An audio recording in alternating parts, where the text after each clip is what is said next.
Since you. I never see you. I don't trust the weather report longer than 2 days. The meteorologists all about fire, the scientists all about let go from the water.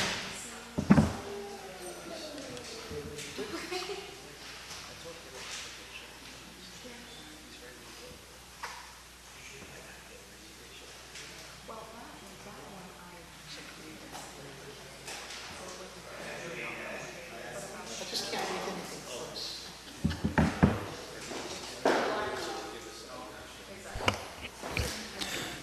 If everybody please stand for the pledge.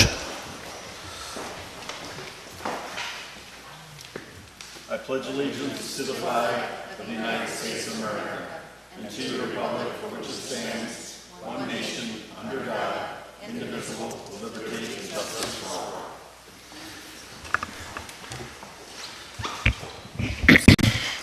Agenda, Town of Marlborough Planning Board, March 16, 2026, regular meeting, 7 o'clock. Approval of the minutes for tonight, March 2nd, 2026. Ongoing applications, Mitchell M. and Company, 1559 Route 9W, seeking 6-lot subdivision. Katrina Nason, 99 Peach Lane, Milton, seeking a 2-lot subdivision. Dock Road, preliminary final, 103 to 137 Dock Road, Marlborough. Destrano Vineyards, 14 Gallo Lane, Milton, approval for events on existing agricultural property. And we have a new application review for Troncalli Joel William. Applicant is seeking a 6-lot subdivision. Next deadline is Friday, March 20th, and next scheduled meeting will be Monday, April 6, 2026 at 7 o'clock. Can I have a motion to approve the minutes? I'll make the motion. John, seconded by Joe. Any discussion? All in favor? Motion carried. Anybody have any announcements? I got an announcement. I did some training. We did introduction to planning and zoning and land use, 1 hour, historic preservation, 1 hour, short-term rentals, 1 hour, and the SEQR basic 1 hour. Okay. And should I announce I won't be here on April 6th meeting? Okay. I won't be here on April Noted. 6th meeting. Anybody else? No? I'd like a motion to amend the agenda. I'd like to move Nostranos to last. And Make that motion? thank you. Second? I'll second. John? Any discussion? All in favor? Aye. Opposed? Motion carried.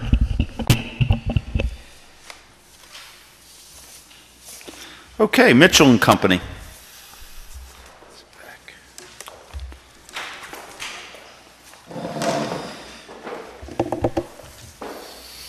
Good evening, everyone. Good evening. How are you tonight? Not too bad. How are you? Chris Teresi, representing Mitchell and Company.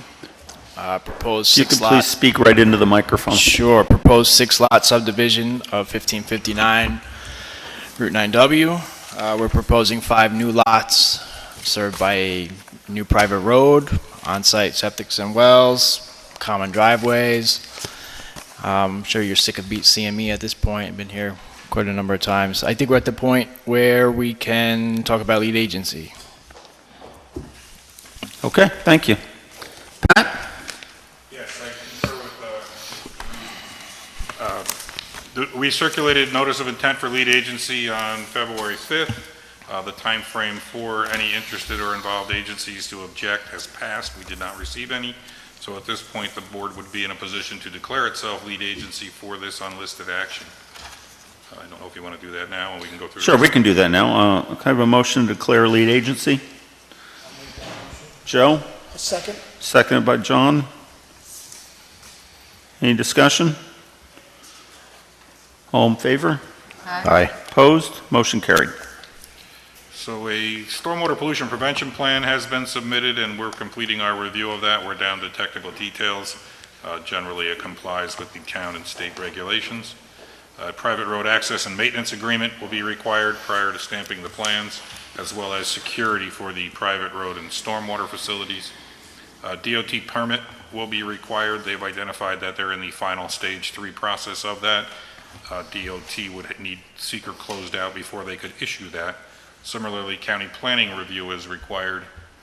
So that went out last week, so that is outstanding still. Ulster County Health Department approvals are outstanding as well, I believe, waiting for seeker.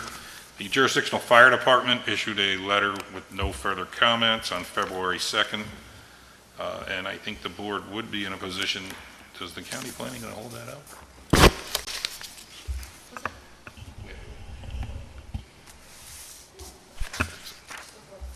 Yep. So the applicant did submit a long form EAF that we utilized to circulate for the seeker process, and if the board wishes to, I think we're at a point now where we could review the Part 2 EAF.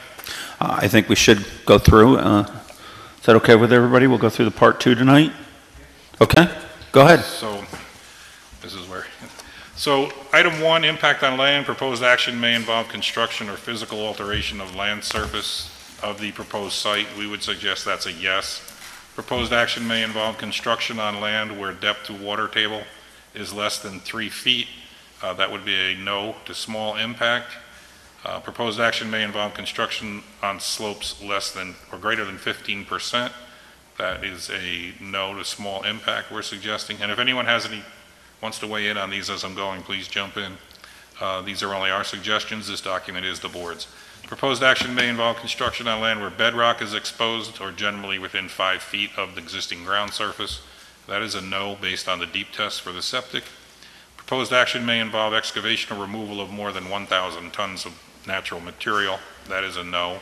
Proposed action may involve construction that continues for more than 1 year or in multiple phases. I believe that is a no to small impact. Proposed action may result in increased erosion, whether from the physical disturbance of vegetation removal or including treatment with herbicides. That is a small impact as identified in the Stormwater Pollution Prevention Plan, which includes a soil erosion sediment control plan. Proposed action may be located in a coastal erosion hazard area. That is a no.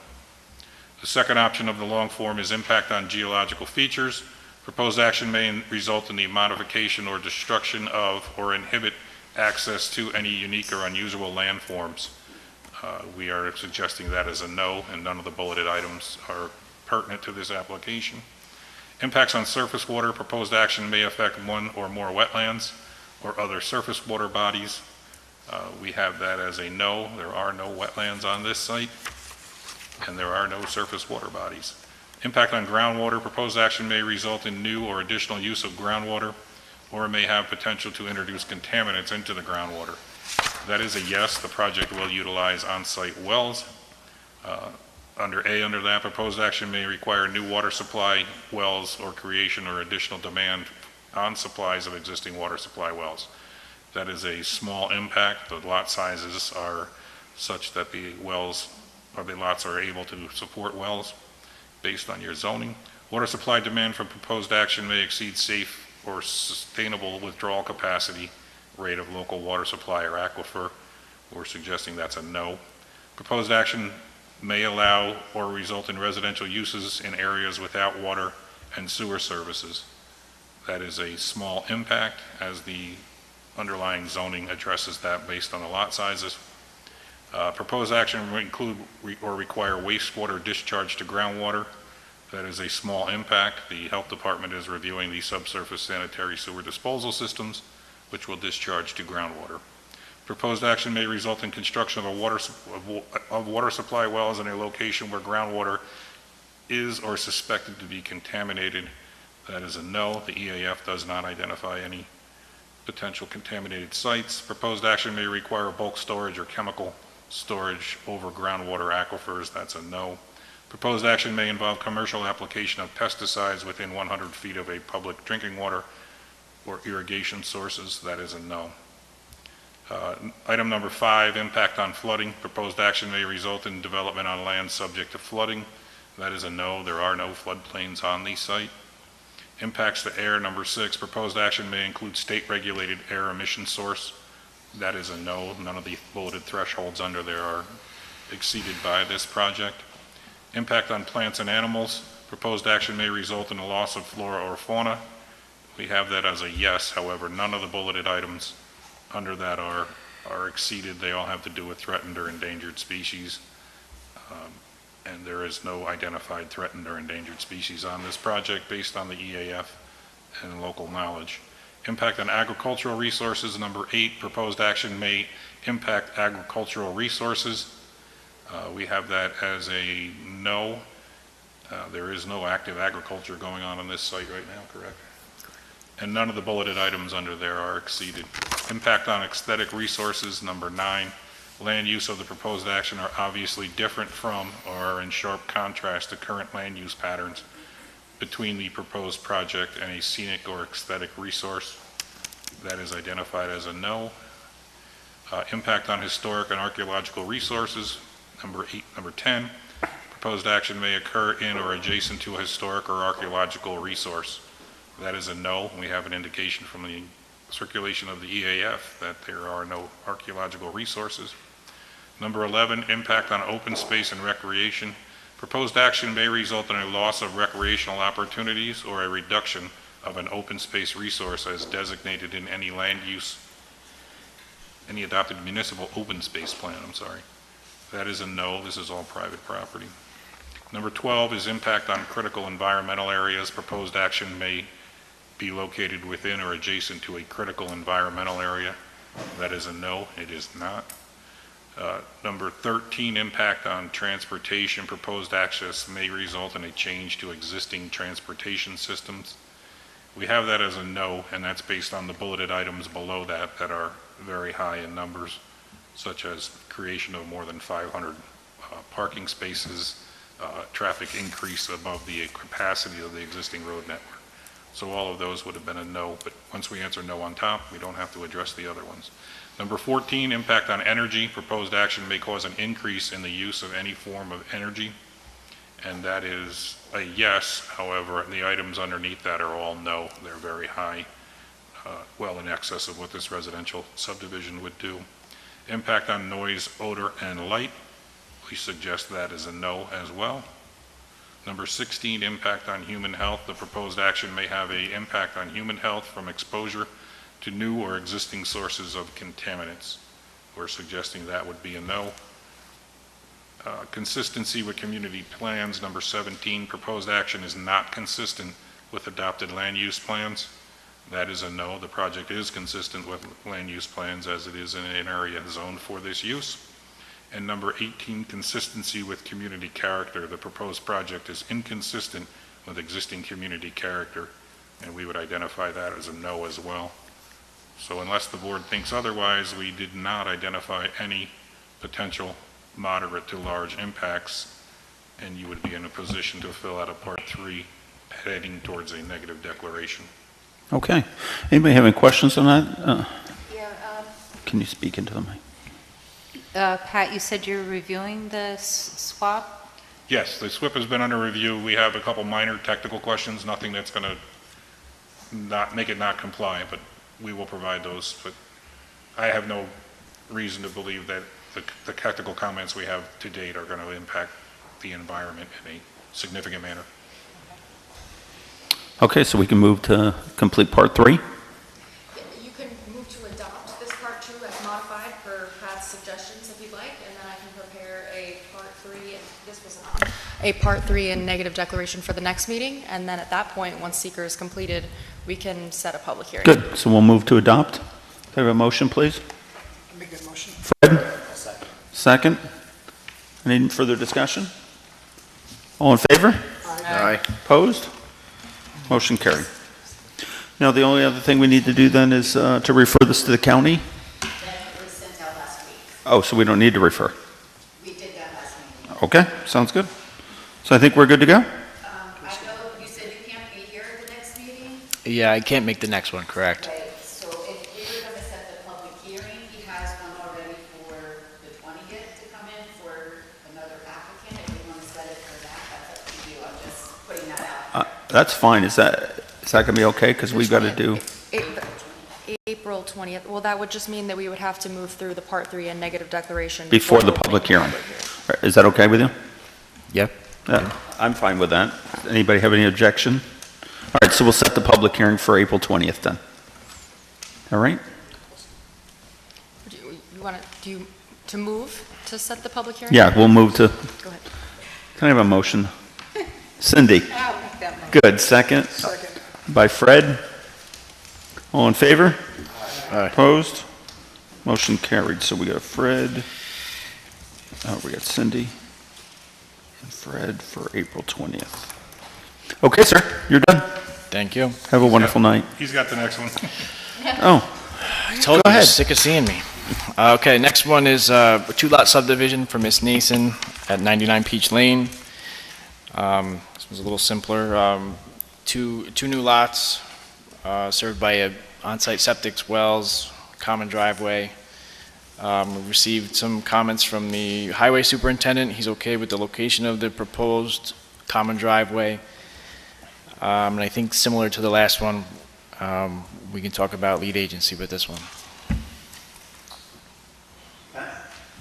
Yes, so, yeah, Chris touched on a bunch of mine. Common driveway access and maintenance agreement will be required. We also circulated this notice of intent for lead agency on February 5th, and no interested or involved agencies has objected to the planning board serving as lead agency.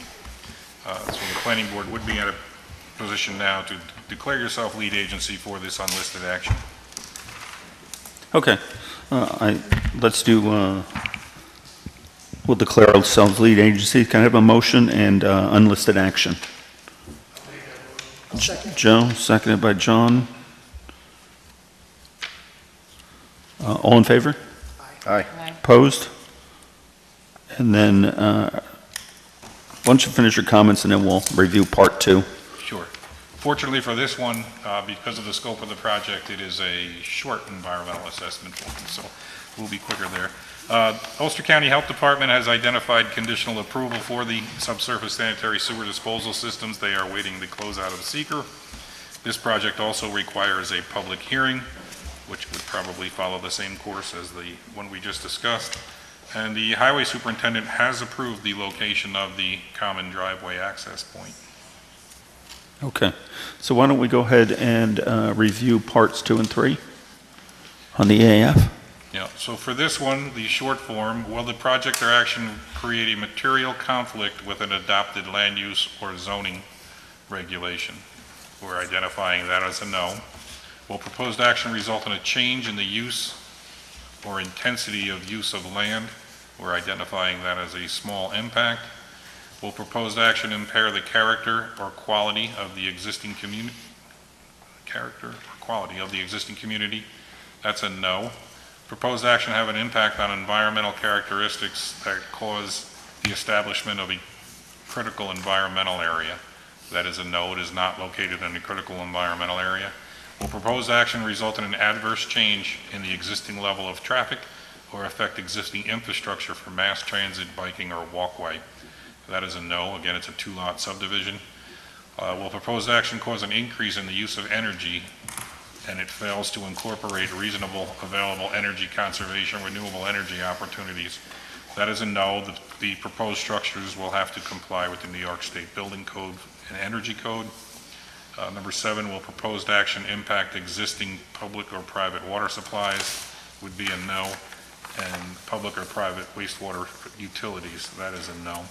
Will proposed action impair the character or quality of important historic, archaeological, or aesthetic resources? That is also a no. Will proposed action result in an adverse change to natural resources, wetlands, water bodies, groundwater, air quality, flora, or fauna? We have that as a small impact. The project does impact the adjacent area of a wetland. No, I So believe, you avoided that. yeah, I avoided that, correct. So we did get a DEC verified map and they are avoiding wetland impacts.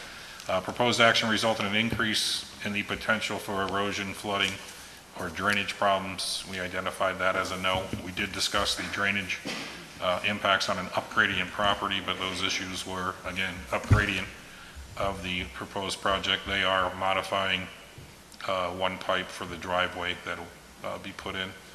Proposed action create a hazard to environmental resources or human health, and we identified that as a no. So if the board concurs with that analysis, you have not identified any moderate or large impacts as a result of the project. Any questions from the board on this? No? So, based on the information analysis above and any supporting documentations, that the proposed action will not result in a significant adverse environmental impact. Correct? Correct. Can I have a motion for that? I'll make that motion. Cindy, second Second. by Fred. Any further discussion? Yeah, I just would like to ask Pat, you said private road access. This is a shared driveway? Shared driveway, yeah. Okay, I just, for the record, I just want to make Yes, sure. it's a common driveway with that. They need that common driveway access and maintenance agreement. Okay, all in favor? Aye. Opposed? Motion carried. All right, so we're done with part 2, part 3. And then we need to We need to address part set a public hearing, right? For the 20th. I think we're good. All right, great. Thank Have you. a wonderful evening. Thank you, you too. All right.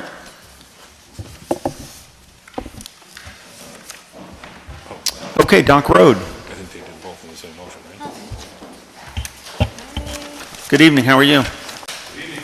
Wonderful. Go ahead, just.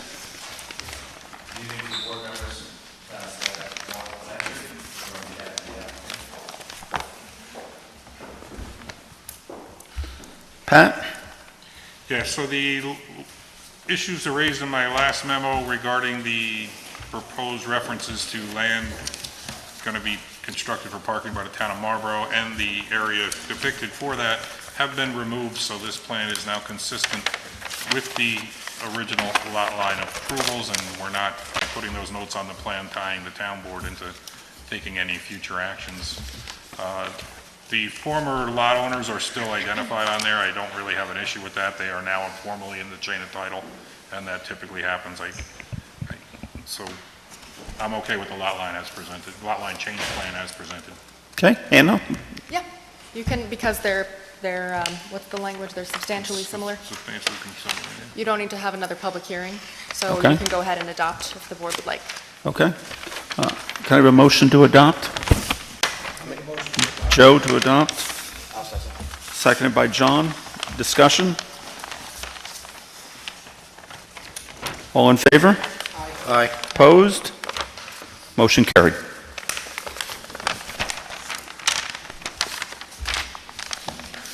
Quick question. Yeah, go ahead. I think Mr. Tronsolito asked you last time, 2 weeks ago, if you had an update on those, the demo of the homes out front and I'm pretty sure he asked you that to come back with, and you said you would come back with an answer, the raising of those buildings. Oh, yes, the buildings just right on 9. I don't have a concrete answer to that. I did ask the question, but I don't have an answer to that. But we're still sort of in touch with your department. Let's consider that to be an open question that I will continue to look into and be obligated to answer that for you. Great, I just don't have an answer right now. thank you. Okay, thank you very much. Thank you. Okay, Truncalli. He was here. Oh, there they are.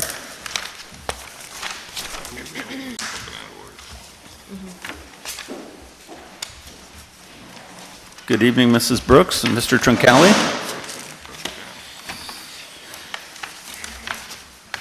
We are being recorded, so if you would speak into the microphone, you have to turn it on, and welcome. Thank you. Good evening. So we did receive Pat's comments regarding this subdivision / lot line revision. Again, we're starting with 2 existing lots located on the southerly side of Bingham Road. Ultimately, we are proposing to create a new 1-acre lot with an existing manufactured home on it, and we are proposing 2 new building lots, and we are taking 1 existing building lot and subdividing it into 2. Pat, you want to go through your comments? Site distance at the driveway location should be depicted. Can you please turn your mic on? Thanks. Jen just turned it off. So site distance should be depicted at all the driveway locations. One of them is depicted, but there are multiple driveways in a row there on a curve, so we want each of those, and the highway superintendent's comments should be provided. Again, this plan is kind of conceptual and schematic in nature, so Correct. we don't have detailed comments, but some of them are just procedural. Health Department approval for wells and septics are required. If shared driveways are proposed, driveway access and maintenance agreements are required. I couldn't tell at that scale if those driveways were going to be shared or individual on each. Yeah, and I think that's the major discussion point we wanted to have with the board this evening before we proceeded with the engineering, just to make sure that at a sketch plan level, the shared driveways and so forth that we have proposed are not going to be an issue. So once we go through all of Pat's comments, we can kind of go back to that particular issue. We'll need limits of disturbance depicted on the future plans. If greater than 1 acre is disturbed, the project will require coverage under the DEC stormwater permit system and the town's stormwater regulations. I was missing page 2 in the summary sheet of the EAF submitted. I did note that a short EAF was submitted. I don't know if the board wants to request a long form EAF to provide it with additional information as you move forward. That is typically the process of the board. The AIF, going back to my previous comment, identifies 4 acres of disturbance, and it says plus or minus. So if you break that 5 acre threshold for a residential subdivision, water quantity and quality control will be required. For the site distance analysis, the speed limit at Bingham Road should be depicted on the plans. Some of the driveway lengths may need turnouts and turnarounds to comply with the New York State Fire Code due to the length of the driveways. And then I didn't know if there was an easement for utilities, which are shown to cross lot 1A and B. There's some. Yeah, that actually is a drafting error. If you look at pole, the overhead wires do extend from the roadway through lot 1A because there previously was a dwelling on that lot, and it ends at utility pole, customer pole 38707. And there should not be an overhead wire extending from that customer pole to the other pole, 167-327. So that is a mistake on the plan that needs to be corrected. There is no utility easement over that. That is a customer pole. Those are the extent of our comments on the concept plan. Okay. Anna, do you have anything? So this, I believe this is the property that we just had an approval for the solar farm. That's correct. on. Yep. So why wasn't this subdivision presented at that time for seeker purposes? The solar farm was from another applicant who was interested in leasing, and at that point in time, the applicant had no plans to subdivide the property. That was a couple of years ago that the solar farm came in. Feels very recent. Okay, so one of the lots is being subdivided into 2, and the other is being subdivided into 4. That's correct. So 6, no, how many new lots? 1, So we have 2 lots 4. now, and we're going to have 6, so there's 4 new lots. 4 new lots, and how many of those are buildable lots? 3. Building lots? 3 of them will be new buildable lots. And do we have plans on here for the building locations? Well, we're showing right now proposed house wall and septic systems. The engineered plans have not been completed yet because, Okay. again, this evening, we wanted to get some conceptual review by the board. We do understand that detailed engineering plans are going to be required, but this evening we wanted to kind of chat about accesses to the lots. Okay. Okay, well, in that case, I presume we'll just be requesting the long form EAF Part 1, but otherwise not moving forward with seeker. Yes. Nothing else for me then. Questions from the board?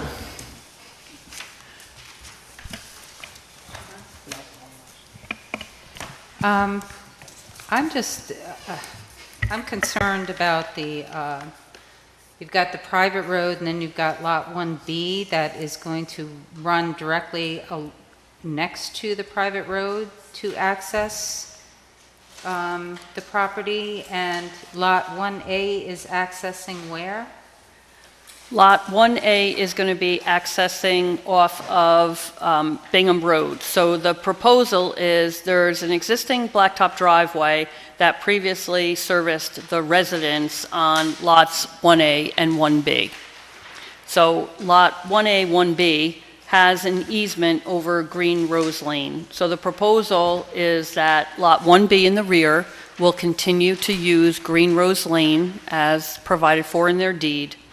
Lots 1A, Lot 2, and Lot 3 will have a shared common entrance on Bingham Road, and lots 2 and 3 will have a shared driveway with the access to Lot 1A coming off immediately off of Bingham Road.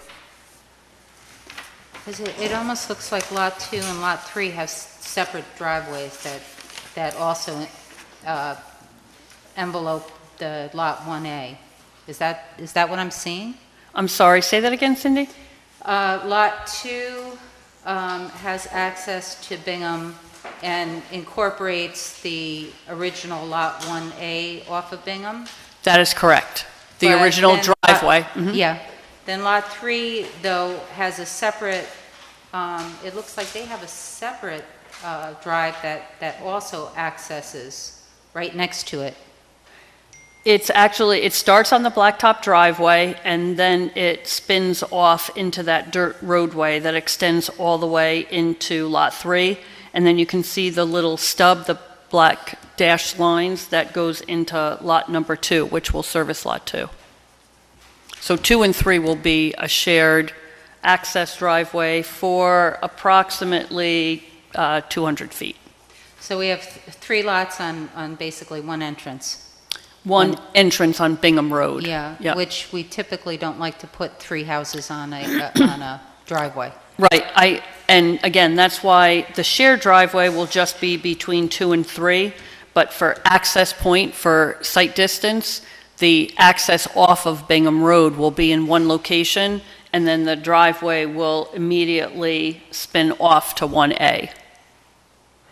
So, I mean, I think that is something also that will work out with the highway superintendent.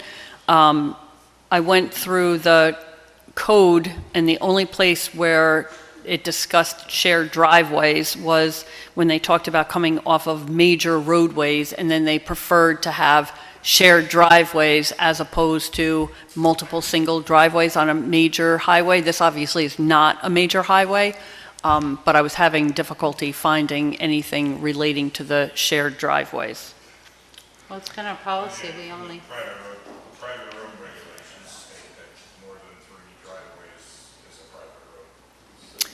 So, I mean, if we have to put 2 driveways next to each other with an extra wide apron, then that's what we'll end up doing in consultation with the highway superintendent. But again, that's one of the reasons that the major reason that we wanted to discuss it with the board this evening. and you already have an easement for Lot 1B on that Green Rose Drive? That's correct. Are we, even though that's a private road, are we allowed to honor that easement as Pat and Hannah? Are we allowed to honor that easement? I'm going to have to look at that further. I thought that the flag lot was going to access it somewhere. I didn't know where the driveways were. Actually, I didn't see that the driveway for lot 3 was coming off. Was labeled as a blacktop drive either. Patty, can you? Sure. Turn it off here. So lot 1B is not going to have a driveway in the flag pole of the flag lot?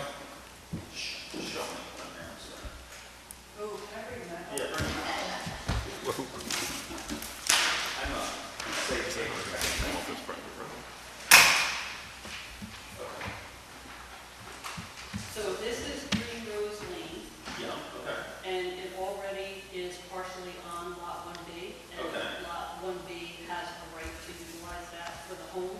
The existing lot that's there now has a right of way over Green Rose Lane. Okay. So the proposal is for Lot 1B to continue to use this existing driveway, which actually has a turnaround on their property. Yeah, this is For access there. Here, we have an existing blacktop driveway, and then this part of it is dirt and gravel. No. So this has already been constructed.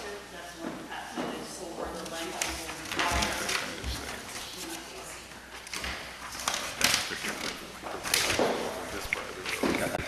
Okay. So the existing blacktop driveway that is right now on lot number 2 will be the shared driveway for lot 2 and 3. And you can see where the blacktop driveway then turns into the dirt and gravel driveway that goes all the way up to lot 3 and spins off to lot number 2. So along the road frontage, if we have to make that entrance wide enough that lot number 1A has separate driveway access, we will be able to do that. But again, that will obviously be in consultation with the highway superintendent. Thank you very much. So I guess that brings up the question of how many lots are using the private road? It looks like I have 6. And I didn't hear. I'm sorry.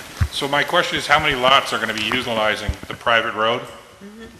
It looks like that'll add up to, By the time we get done with this, there will probably be 6, what it would be 5, 6, 7, 8, 9 listed as the adjoining owners, and lot 1B. I believe 6 is the maximum on a private road, and lot 9 also has road frontage on Bingham Road, so I don't believe that gets counted as part of the private road specifications. right, but, so only 4 are allowed on the private road. You could have up to 6 if 2 of the lots have the frontage. Well, lot 1B also has frontage on Bingham Road, so that is 2 of the, It has to have the lot with frontage. does it say the lot with frontage? 25 feet is the required minimum frontage for a lot. I'll It check the is, code. but We'll check that. We'll but check I that. believe that it has to have the lot with frontage. But that's something we'll discuss as we develop the plan. Okay. I think we should bring this to a preliminary conference. I have a motion from John, I'll second. second from Nick. All in favor? Aye. Okay. I'm not available to come in early on the 6th. So if we could do the 20th of April, would that work for everybody?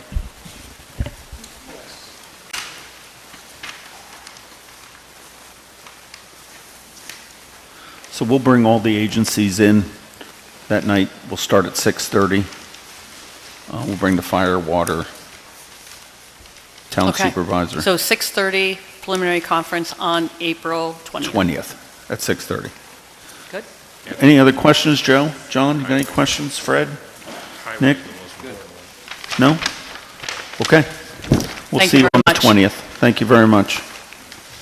And the only other comment at this point is long form EAF. Yes. Okay, thank you.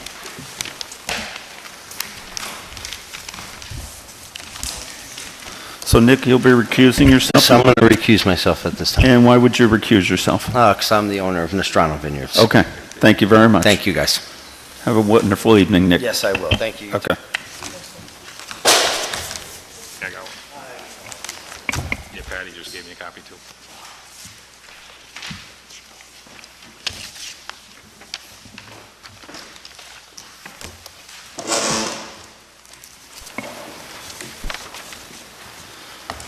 Okay, Patty, you're up. Good evening. Patty Brooks, representing Nostrano Vineyards. We had discussed this 2 weeks ago. We had some homework. We did reach out to the fire chief. Pat, I'm not sure, did you get our response memo and the fire chief I letter? did not see the fire chief letter. I did get your response memo. Okay. They may not have scanned that side too. Yeah, no, that definitely was in the Okay. scan, I checked today. So since the last meeting, the code enforcement officer was away for a period of time, and then I was out of the office for a week, so we did not connect. So I'm not 100% sure if anybody else spoke with code enforcement regarding the issues. But we did try to do a little bit of research on this at Ag and Markets. So, I mean, know how you want to handle this, go through Pat's comments first, see if, I know Hannah was also going to do some research regarding this, so I'm not sure what the board's pleasure is in that regard. We'll move from there. We'll move to Pat's comments. Go ahead. Okay, got it.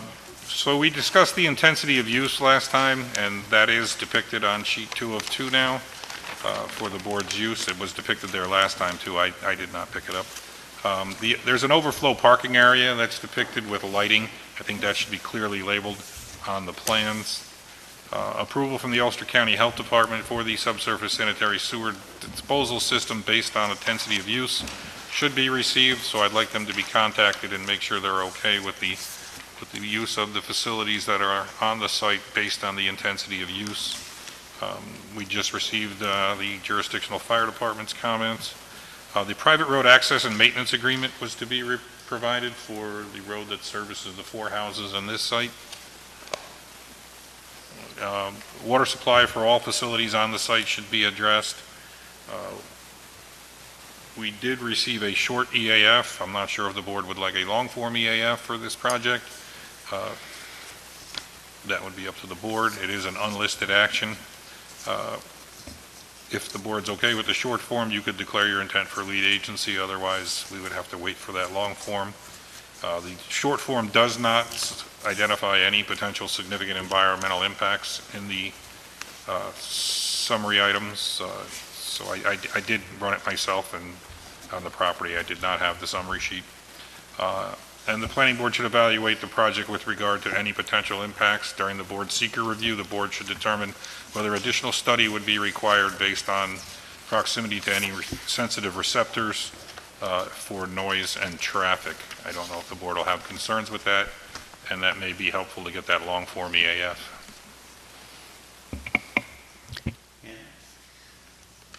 I turned it So I off. did do, and this is recognizing that this is all preliminary because we haven't actually heard from Tom yet. His determination as to the use, I think, is kind of the clincher on this. But as far as moving forward with seeker, I think we could probably type it as an unlisted, and I agree that the board should consider requesting a long form EAF. I think that may be appropriate, but up to the board, of course. And then the other thing is, if I believe we've done it before like this, that we can circulate for lead upon receipt of the long form. Yeah, we can do that. So that would probably be my recommendation as to that. I did have just a couple questions. Is for the events, all different kinds of events, weddings or other kind of gatherings, is it the Nostrano's product, that wine, that's always used at those events? 100% of the beverages? You could speak into the mic, please. For public and private, yes. Our wine is required to be purchased. Okay. Okay. So what I'm thinking, and without making a determination on this, because this will be up to the building inspector, of course, I assume, and we discussed this last time, that the analysis will be one of accessory use. And so the factors under the code, it requires subordinate and customarily incidental use to the principal use. And so that will, if that's Tom's determination, that will be kind of what the board is reviewing, whether the event use is subordinate and customarily incidental to the principal agricultural use. I looked at some ag and markets guidance as well, some of it provided by the board and circulated. Which ended up being very helpful. And so we'll hear from Tom on this as well, but it's my initial understanding that ag and markets doesn't conflict with this review, and in fact, going through the accessory use avenue is perhaps more lenient and beneficial to the applicant than agricultural and markets definitions of customarily incidental. That comes in if there's an analysis of the principal use, the farm operation. And by that I mean if events were considered part and parcel of the principal agricultural use, then there's protections under ag and markets. We know, I think it's 305A for reasonableness. And so if it was going to be a principal use, there are certain requirements for events that I've reviewed and found to be more stringent than perhaps the town could otherwise provide if it reviewed it as an accessory use. So depending on what Tom finds, I think the board shouldn't be nervous about the idea of reviewing this as an accessory use, because I think ultimately it potentially gives the town more leeway to consider kind of a variety of event uses, which is, my perception is, the town wants to kind of be friendly to ag in that way and support potential income revenue streams. So depending on what Tom says, and of course I'm happy to discuss, Patty, whatever your questions or comments are as well, but we'll hear from Tom. I suspect, I haven't received anything from him yet either, but I'm sure this week, anyway, prior to the next meeting, we'll have a determination, so the board can use that. But I think that we can proceed with seeker in the way that we've just discussed without having yet received that determination. Okay. Yeah, so I guess what I modeled this off of was the site plan that we previously had prepared for Kent. At that point, it, again, was considered to be accessory. I was able to do some, again, as Hannah did, research on ag and markets laws, and they've put out quite a few documents, and one of them is guidelines for review of local laws affecting farm operations which produce, prepare, and market wine, beer, and cider. The department has concluded that on-farm wedding receptions, parties, and special events such as Harvest Fest, distillery, brewing, including charitable events held at farms which market their crops as wine, beer, cider, distilled spirits, help market the farm's operations. These activities are evaluated on a case-by-case basis to determine whether they are protected as part of the farm operation. The department considers events to be incidental when the gross annual sales from the non-beverage portion of the event, which basically is just leasing the space itself, does not exceed 30% of the gross sales from the retail sale of on-site beverages and any other retail sale of crops from the property. So the board can require sufficient records to make sure that that occurs. They certainly more than meet or exceed that requirement. So I agree with Hannah that we are considering this to be accessory and very incidental to the operations. It's seasonal, and certainly the winery and the vineyards on the property, this has certainly set the criteria for a farm operation. One of the other things that Ag and Markets has come up with is trying to provide boards, and I printed this, which I'll give to the board, because again, part of this is I'm representing this particular applicant this evening, but we know that this is a broader issue in the town. And Ag and Markets has come up with some suggestions. And basically it says a common problem found in site plan requirements adopted by municipalities is the requirement of additional or optional components such as preliminary conferences, preliminary site plan, and public hearings. These additional phases can result in a cost delay for the farmer. As such, the department offers the following model site plan process that municipalities can adopt for farm operations. And then for the sake of simplicity, they give a model site plan process, which perhaps I don't know whether it's something that needs to be done by the town board or if it's something that can be adopted by the planning board at the recommendation of Ag and Markets. But again, going through the process of a long-form EAF, of public hearings, of months and months of delay when we're already in March and that's going to impact their season. We're just, they're here at the request. And again, in going through Tom's comments, we're here initially because Ag and Markets put out a bulletin in 2020 saying, listen, barns are not places of public assembly, and you need to distinguish between agricultural buildings and buildings which we don't consider to be agricultural. So that's what started this whole process, is it's the health, safety, and welfare of the community, and making sure that events are not happening in buildings that will cause an unsafe environment for the public. And then it specifically actually says in here that this has nothing to do with planning and zoning in a municipality, and that is really a separate entity. So it's caused a lot of confusion and conflict in a lot of municipalities. But at this point, we're trying to find a way. These are the applicants who are coming before the board. One of many who have received the non-compliance letters, and they're the ones who are coming before the board trying to make it right. So they're unfortunately the learning curve. But at the end of the day, I think I'm just requesting the board to take into consideration the need for agriculture in our community, the fact that they've been in business for 10 years with no issue, no problem. We have a letter from Emergency Services saying that they have safe and adequate access to the property, and to see if there is some way that we can streamline this application. Thank you. Cindy, you got any comments?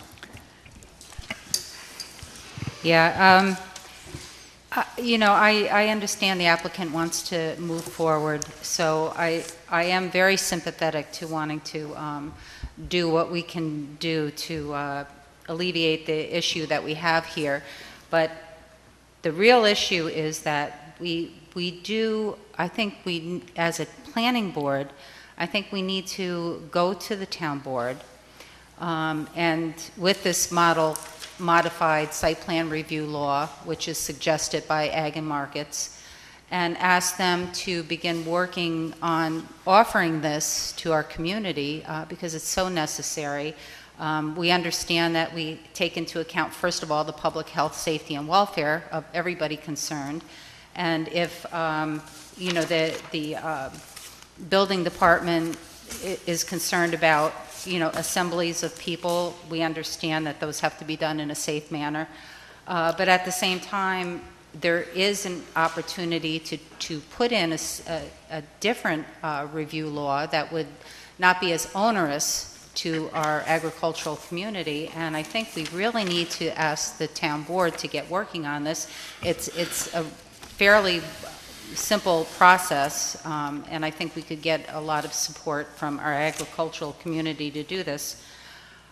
In the meantime, I do want to point out that we had gotten something from the building department that talked about the definitions of an agricultural building, and one of the definitions said that this structure shall not be a place of human habitation or a place of employment where agricultural products are processed, treated, or packaged, nor shall it be a place used by the public. Now, if we really take that strictly, that means that our agricultural community that is doing any processing in their agricultural buildings, or coolers, if they have people employed, that basically they have to come in and go through this whole site plan process that we use for new businesses coming in, and again, I think that's very onerous, and it's not compliant with the master plan, in the sense that we're trying to encourage agriculture as our main industry in this community, and so as a planning board member, I certainly would want to find a route that's the best to do all the protecting of all people concerned for this particular application. But I really think we have to ask the town board not to be sending these things to us until we get a better site plan review for these particular applications. I also do just want to point out that same building code and standard technical bulletin says that this document does not address other laws of interest to the farming community, such as ag and markets law, real property tax law, and local zoning and land use laws and ordinance. This is critical because the fact that a building is not an agricultural building for the purposes of uniform code does not necessarily mean that the building is not part of a farm operation for the purposes of Article 25AA of the Ag and Markets Law, or that the land on which the building is located is not land used in agricultural production for the purposes of Article 25AA, or that the building is not an agricultural building, farm building, or the like for the purposes of any applicable local zoning or land use ordinance. So just because, and I think that's where part of the confusion has come in, is that the Uniform Building Code standards are exactly what you just said.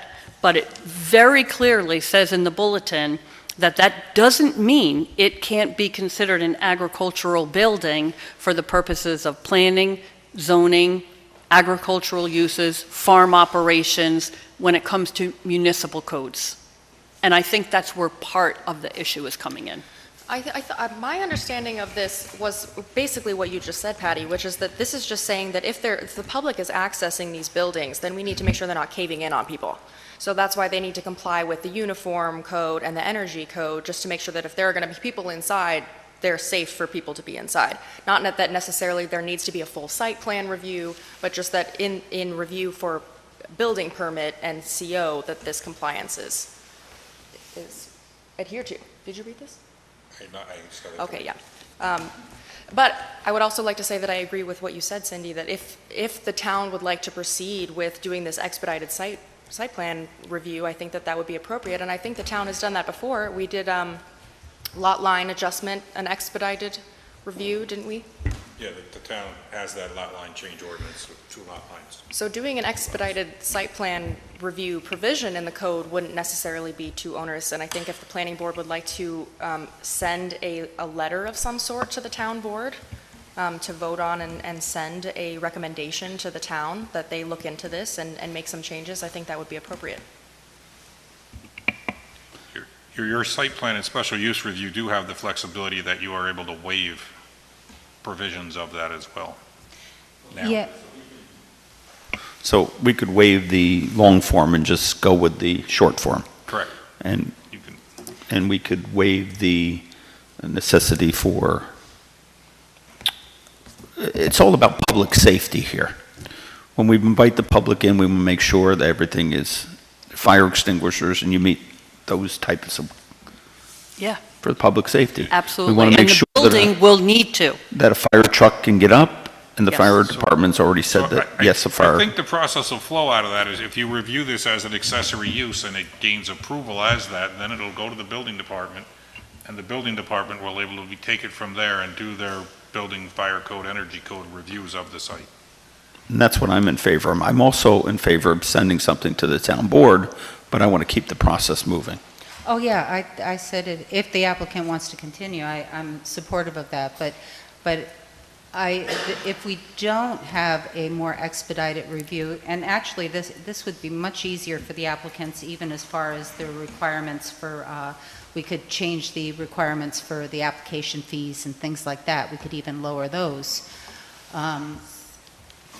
The thing would be, as we take these in and we make these waivers, it's hard to be consistent every time. Whereas if we have something codified, then we take that subjectivity out and we say, this is what we require. And it's not, we're holding you to a stronger thing, or we're letting her go on this one over Right. here. It just makes it more consistent. Uniform, yeah. Yeah. Joe, you got anything? John?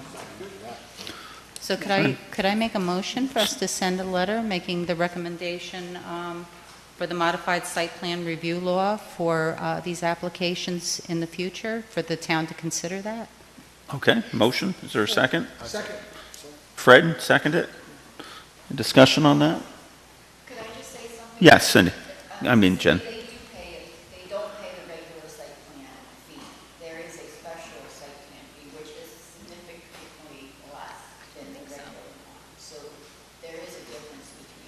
Is there? Because they, I did ask what the original fee was. You got to talk into the mic, please. I don't recall what the original fee was. Other site plan fee, you didn't pay like the regular site plan. You didn't do the, So if someone goes today to do it, how much is it? I think it was still $1,000 for the application fee and $2,000 for the escrow. Okay, well, we're going to ask Hannah to develop the letter, right, for us.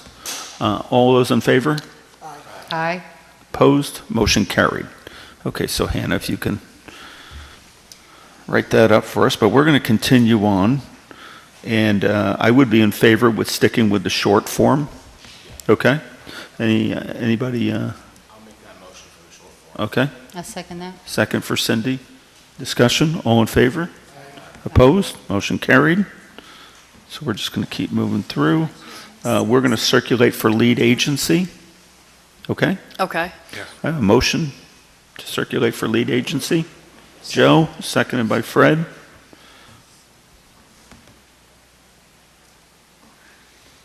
So is the board going to require a public hearing on this, or are you going to waive the public hearing? Stand by. I'm going to need to review the code on that. I don't think that there's, at this time, we don't have the expedited site plan Right. in place for this. But I'll double check on the code on that. But I think at the very least, I can have a part 2 and part 3 prepared for the next meeting.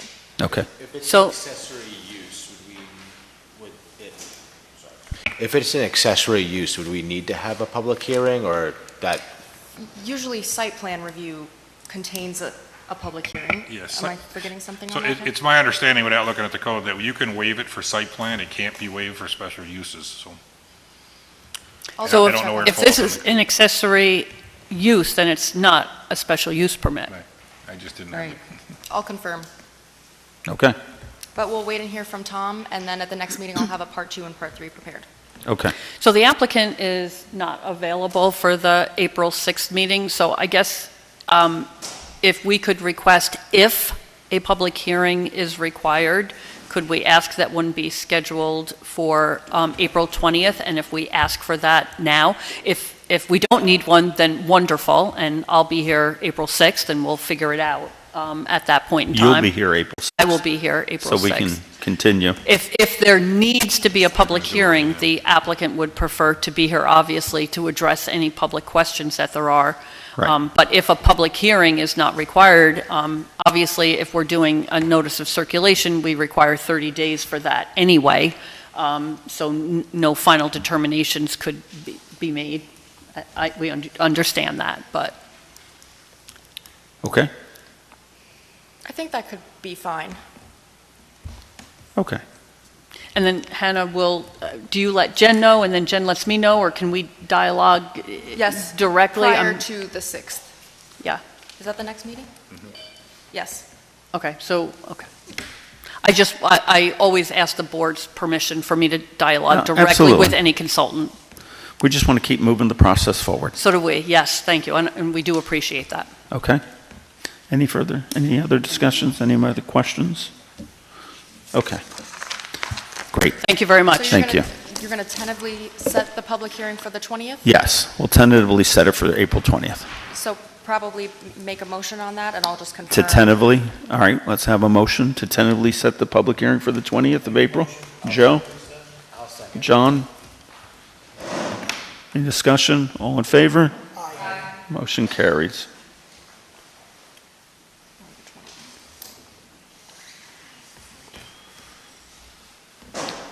Anything else to be brought before this board? Can I have a motion to close the meeting? Second. Motion carried.